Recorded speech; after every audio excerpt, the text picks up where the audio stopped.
Welcome guys, I'm Exosta and in today's video I'm going to introduce you to a new project that I wanted to start for a very long time. An all-comprehensive, in-depth guide about everything Magic Find related, starting right from the basics. In this first video we're going to discover what is Magic Find, why you should play it, and the difference between solo play and party play. So let's get started.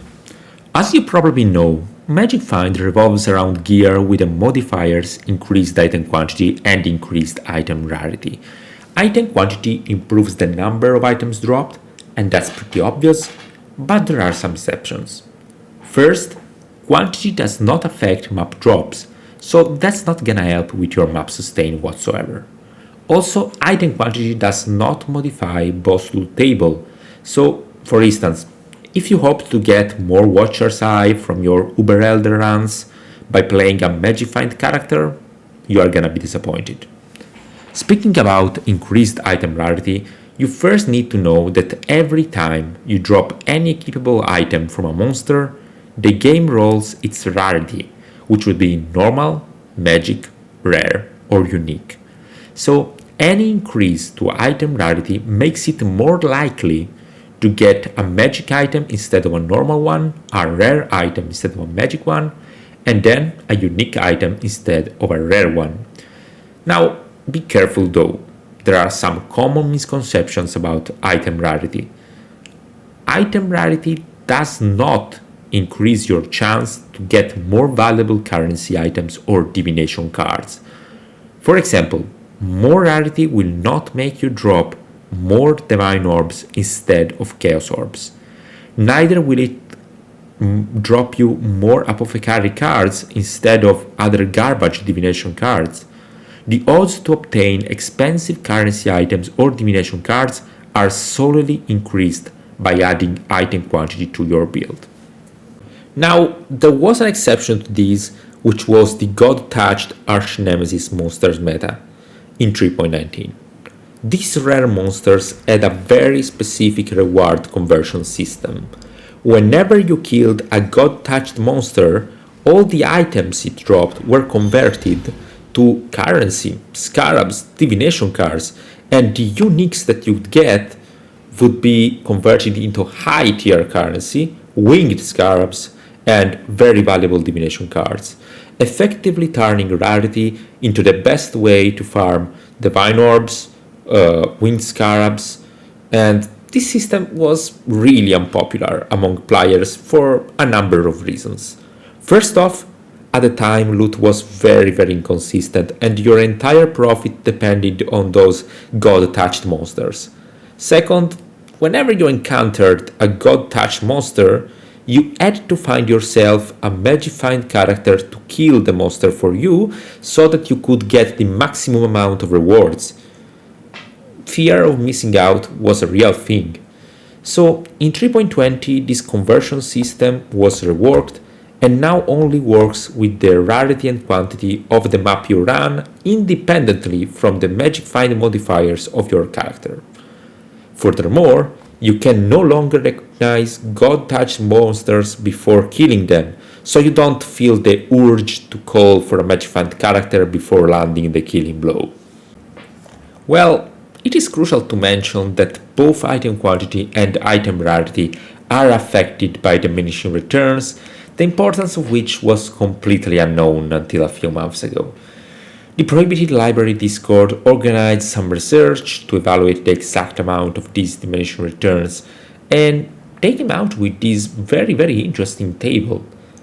As you can see, getting 100% increased quantity, which is a fairly common value for League players, resulted in only 56% more items, while 200% quantity, which is the norm for standard Magic Find players, only provided 77% more items, which is pretty disappointing.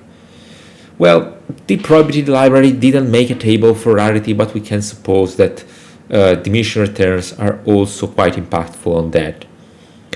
Overall, even if the most devoted Magic Find fanatics will try to fit the maximum amount of quantity and rarity in every single slot they can, you don't really need to do so. Overall, Magic Find is certainly a good way to maximize your profit because you're going to drop more, better items, but obviously it comes with a price.